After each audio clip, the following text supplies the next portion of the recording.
Nous aborderons dans cette série de podcasts la question de la confiance en soi mais aussi de l'estime de soi. Avoir confiance en toi, c'est lorsque tu crois en ton potentiel. Avoir une bonne estime de toi-même, c'est lorsque tu te reconnais de la valeur en tant que personne. Les deux sont indissociables et indispensables pour progresser au poker. On a longtemps prétendu que la confiance en soi se joue dans l'enfance. C'est ce qu'on appelle le déterminisme. Après 6 ou 7 ans, tout serait figé et il n'y aurait plus moyen d'augmenter ton capital confiance. Heureusement, depuis la deuxième moitié du XXe siècle, cette idée reçue a été balayée. La psychologie moderne conçoit à présent qu'une adulte a toutes les capacités pour dépasser les limites que lui impose son enfance.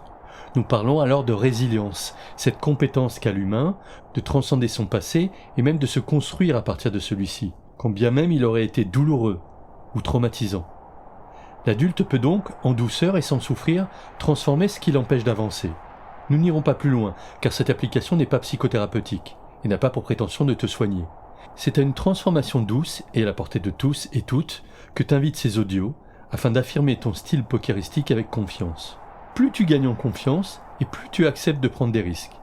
Tu le sais sans doute, l'aversion au risque est un des freins majeurs aux tables de poker, et sans prendre de risques, aucun espoir de perfait sur le long terme. Ce qui fait souvent la différence entre une bonne joueuse et une très bonne joueuse, c'est justement cette capacité à faire des moves risqués. C'est en augmentant la confiance en toi et l'estime de toi-même que tu découvriras le plaisir de prendre des risques calculés. Alors tu pourras bluffer, 4BT, check raiser froidement et sans crainte, avec pour seul critère la value.